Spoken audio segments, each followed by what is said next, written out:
बघा, हे आत्ताचं जे मॉल आहे हे साधारणतः 200 करोड रुपयाचं मॉल आहे आणि स्वतः MMRDकडे मी माहिती मागवली की कुठल्या प्रकारची परवानगी आहे किंवा नाही. त्याबाबत MMRDने स्पष्ट मला माहिती दिली की ह्या जागेवर ॲक्च्युली आरक्षण आहे. मग ते ग्रीन झोन असेल, गार्डनचं असेल, पाण्याचं असेल किंवा इतर आरक्षण आहेत. त्याच्यामुळं या जागेवर कुठल्याही प्रकारची MMRDची परवानगी दिलेली नाही असं स्पष्ट पत्र MMRDने 10 दिवसापूर्वी मला दिलेलं आहे आणि ते मी कोर्टासमोरही सादर केलेलं आहे. आणि एवढं मोठं बांधकाम होत असताना आपल्या माहितीसाठी सांगतो की याच्या अगोदर त्यांनी जे साधारणतः 1 करोड फूटच्या आसपास ग्राउंड+1, ग्राउंड+2 किंवा PV शेड असतील, या पूर्ण बांधकामाची कुठल्याही प्रकारची परवानगी नाही. माननीय न्यायालयाने हायकोर्टातून 3 वेळा आदेश दिलेले आहेत ते तोडायचे. MMRDने आदेश दिलेले आहेत, परंतु कुठल्याही प्रकारची त्यांच्यावर तोडायची कारवाई होत नाही. आणि त्याही पलीकडे जाऊन सांगतो की स्पेशली महाराष्ट्र शासनाची गुरुचरण 23 एकरच्या वर जागा ही यांनी हडप करून त्याच्यावर पण बांधकाम केलेलं आहे. पण ह्या सगळ्या गोष्टी असताना देखील त्यांना काही अधिकारी किंवा काही राजकीय नेते, का शेवटी राजकीय नेत्यांशिवाय आणि अधिकाऱ्यांनी पाठराखण केल्याशिवाय अशा प्रकारचे विषय होऊ शकत नाही. नाही तर गेल्या 6 वर्षापासून 3 वेळा हायकोर्ट आदेश देतो. मागच्या 2021च्या याच्यात हायकोर्टाने आदेश दिलेला आहे की यापुढं कुठल्याही प्रकारचं बांधकाम भूमिवळणे करू नये असं स्पष्ट आदेश आहे. या सगळ्याच्या प्रत मी तुम्हाला पाहिजे तर देतो. 3 वेळा तोडायचे आदेश, MMRDचे तोडायचे आदेश, 21 नंतर कुठल्याही प्रकारचं बांधकाम होऊ नये त्या आदेशाची प्रत, त्याच्यानंतर आत्ता MMRDने दिलेल्या माहितीची प्रत, या सगळ्या प्रत देतो. तर जेणेकरून आता त्याच्यावर कुठल्याही परिस्थितीत कारवाई व्हायला हवी. कारण हे आपण पाहत असाल तर याच्यात 23 एकर शासनाची पण जागा आहे ना. एवढं अतिरेक असताना जर काही राजकीय नेते किंवा अधिकारी, राजकीय वरदस्त आहे म्हणून तो करतो ना. तुम्ही फक्त भिवंडीत माहिती घेतली तर तुम्हाला कळेल.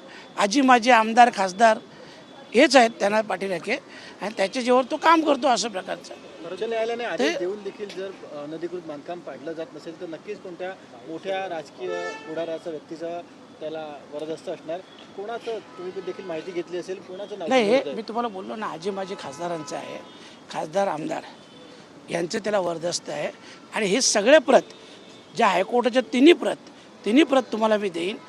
जी TLR केलेलं आहे गुरुचरण जागेचा महाराष्ट्र शासनाचा त्याची तुम्हाला प्रत देईन, MMRDची पण प्रत देईन. सगळे जे आवश्यक कागदपत्र तुम्हाला आवश्यक आहेत ना हे सगळे मी पुरवेन. 3दा आदेश देऊन देखील तोडक कारवाई केली जात नाही. मी पुन्हा एकदा नव्याने जनहित याचिका दाखल केलेली आहे. कोर्टाचा अवमान देखील इथे स्पष्टपणे झालेला आहे. तर त्या संदर्भात काही कारवाई करण्याची मागणी होते. हो, गायकवाड साहेबांनी ते देखील नमूद केलेलं आहे ना की 3 वेळा आदेश देऊन सुद्धा त्यांच्यावर कारवाई होत नाही. म्हणजे एक प्रकारे कोर्टाचा पण आव्हान आहे ना. आणि म्हणून आता माननीय न्यायालयाला आम्ही तसं अर्ज केलेला आहे की बाबा आता तरी कमीत कमी त्याच्यावर कारवाई करून ते सगळं जे नाव नाही घेत आहेत कोणी केलं आहे. कारण की तुम्ही सातत्यानं या सगळ्या संदर्भात आजी माझी खासदार आमदार बोललो तर तुम्ही समजून घ्यायचं पण नाव विद्यमान कोणीच नाही. विद्यमान तुम्ही तुम्ही कपिल पाटलांना हरवून या ठिकाणी पोहोचलाय, खासदार केला. मग कपिल पाटलांनीच हे केलंय का? त्यांचाही आशीर्वाद आहेच ना. तुम्ही भिवंडीत विचारलं तुम्हाला कळेल ना की त्यांचाही आशीर्वाद आहे, तेही त्यांच्यासोबत आहेतच ना. असं थोडंच. या सगळ्या संदर्भात मुख्यमंत्री किंवा इतर शासकीय यंत्रणांना पत्रव्यवहार तुम्ही करणार ना. आता मी जेव्हा हे सगळं कोर्टात दाखल केलं ना तर आता माननीय मुख्यमंत्री महोदयांना देईन ना. माननीय मुख्यमंत्री महोदय असतील, माननीय पालकमंत्री तथा उपमुख्यमंत्री आहेत एकनाथजी शिंदे साहेब, त्यांनाही मी पत्र देणार आहे ना. आणि हे सगळे दस्तऐवज कंप्लीट सगळे सादर करणार आहे. परंतु अशा पद्धतीने एकंदरीतच भिवंडी तालुक्यामध्ये मोठ्या प्रमाणात जमीन घोटाळा समोर येतो. एकटे भूमी वळणे नाही तर अनेक लोकांनी लँड ग्रॅबिंग जे आहे ते मोठ्या प्रमाणात या संपूर्ण तालुक्यात केलेलं आहे. नाही, सगळ्यांवर कारवाई झाली ना. त्याच्या पुढे ज्या काही जमिनीचे मॅटर होते त्याच्यावर कारवाई झाली ना. विनोद मालतीच्या एका प्रोजेक्टवर कारवाई झाली. ज्यांनी महाराष्ट्र शासन किंवा गुरुचरणी जागा घेतलेल्या आहे हे 2-3 लोक उरले आहेत. बाकी सगळ्यांवर कारवाई झाली ना. यांच्यावरती का कारवाई? तेच तर मी संभ्रमत आहे ना की 8-8 वर्ष झाले, 6-6 वर्ष झाली, 2021चा आदेश आहे तरीसुद्धा त्याच्यावर कारवाई होत नाही. पण आता आम्ही माननीय न्यायालयाकडे मागणी केलेली आहे आणि तुम्हाला बोललो की माननीय मुख्यमंत्री महोदय असतील, उपमुख्यमंत्री महोदय आहे, कारण ते आमचे पालकमंत्री आहेत, त्यांनासुद्धा सगळ्यांना मी हे देणाऱ्या रेव्हेन्यू मिनिस्टरकडे देईन, बावनकुळे साहेबांकडे, सगळ्यांकडे देणार आहे पत्र. फोटो